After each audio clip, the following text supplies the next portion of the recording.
Olá, tudo bem com você? Nova série cujo nome é Encontro com a Vida. O tema de hoje é: o que acontecerá no próximo futuro? Uma senhora cristã, ao morrer, deixou suas posses ao único sobrinho. O testamento dizia assim: Ao meu querido sobrinho Estevão, deixo a minha grande Bíblia Sagrada e tudo que ela contém, como também todo o dinheiro que sobrar após os gastos com enterro, advogado e etc. O sobrinho, muito preguiçoso, logo gastou o cheque que recebera. Por 40 anos viveu na miséria e pobreza. Então um dia, abriu a velha Bíblia que sua tia lhe dera. Para sua grande surpresa, encontrou 50 notas de US$ 100 entre suas páginas. Sim, uma grande fortuna. Todo esse tempo viveu na pobreza quando poderia ter vivido confortavelmente com o tesouro recebido. As Escrituras Sagradas contêm grandes tesouros, mas muitos não os procuram. Por exemplo, muitos gostariam de saber o que acontecerá amanhã, o que será de nós e do mundo. Que nos reserva o futuro? Importa-se Deus com você ou está ele tão ocupado com seu grande universo que o deixa à mercê da sorte? Preocupa-se Deus com o nosso mundo e seu futuro? 2 Pedro 1,19 diz assim: Temos assim tanto mais confirmado a palavra da profética, e fazeis bem em atendê-la, como uma candeia que brilha em lugar tenebroso, até que o dia clareie e a estrela da alva nasça em vossos corações. Neste verso das Escrituras é nos dito que as profecias da Bíblia são tão importantes como a luz no lugar escuro. Vamos agora apresentar a mais extraordinária profecia bíblica com respeito ao futuro, esclarecendo muitas interrogações e trazendo conforto ao coração e paz de espírito. Certa noite, Nabucodonosor, rei da Babilônia, estando preocupado acerca do futuro, teve um sonho impressionante que esqueceu e por isso ficou muito perturbado. Chamou os magos, os encantadores, os feiticeiros do seu reino para que adivinhassem o sonho e dessem a sua interpretação, mas eles não conseguiram. Muito irado, mandou matar todos os sábios de Babilônia. O profeta Daniel foi incluído entre os condenados. Pediu, porém, um prazo para dar uma solução ao assunto do rei. Conseguido o prazo, foi para casa e com seus companheiros Daniel rogou a Deus misericórdia a fim de que não perecesse.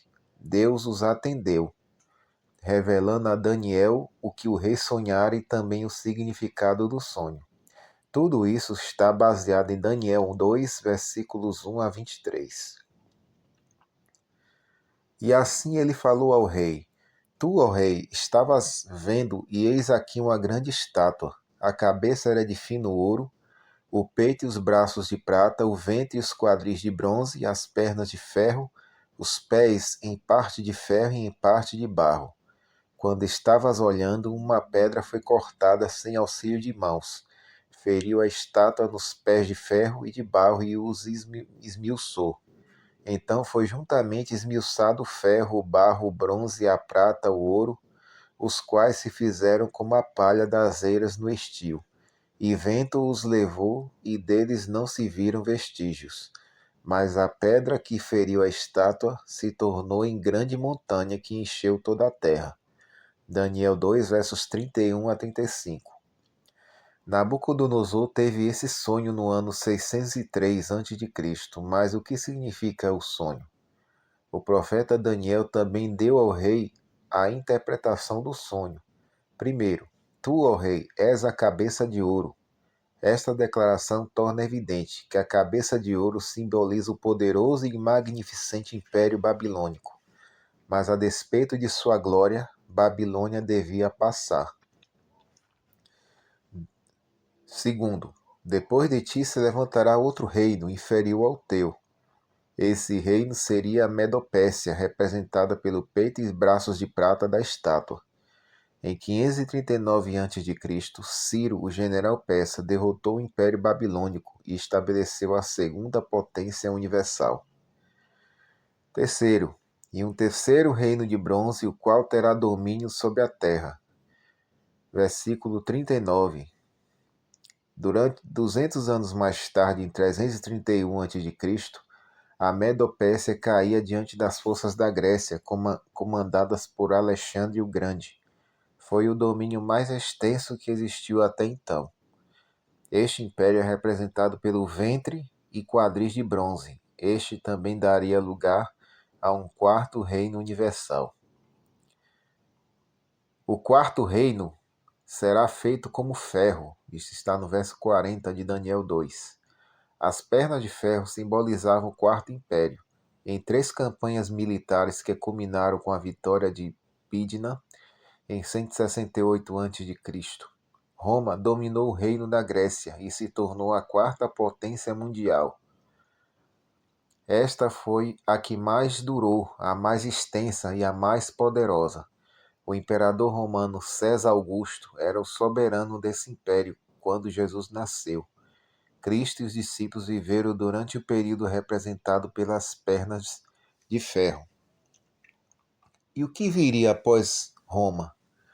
Quanto ao que viste dos pés e dos dedos, e em parte de barro de oleiro e em parte de ferro, será isso um reino dividido. Notemos, não um novo reino, mas divisões do quarto império. Roma tornou-se um reino dividido. Deveria ser dividido em 10 reinos. Deu-se isto? Com certeza.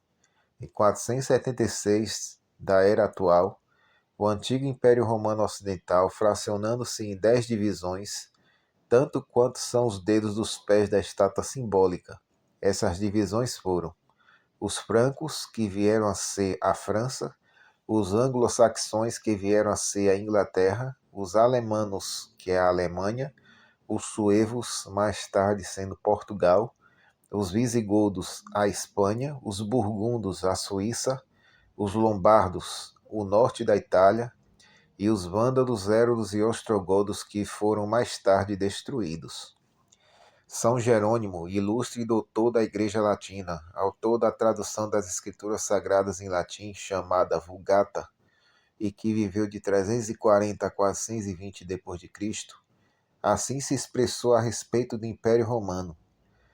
Em nossos dias o ferro se misturou com barro. Noutra época não houve nada mais forte que o Império Romano. Agora não existe coisa mais frágil. Está misturado com as nações bárbaras, de cujo auxílio necessita. Depois do Quarto Império Romano, o romano não se levantaria outro império universal. O império seria dividido e dividido permaneceria. Quanto ao que viste do ferro misturado com barro de lodo, misturar-se-ão mediante casamento, mas não se ligarão um ao outro, assim como o ferro não se mistura com barro. Daniel 2, verso 43. Os homens haveriam de tentar unir reinos novamente para formar um quinto reino universal, mas fracassariam. Os casamentos deram-se especialmente entre as casas reinantes. Quando irrompeu a Primeira Guerra Mundial, quase todos os monarcas da Europa eram parentes. A rainha Vitória da Inglaterra era chamada de a avó da Europa, pois quase todos os reis pertenciam à sua dinastia. Por exemplo, o rei da Espanha, o czar da Rússia, o rei da Inglaterra, o Kaiser da Alemanha, etc. Todos eram parentes. Nesta guerra brigaram entre si, tios, sobrinhos e avós.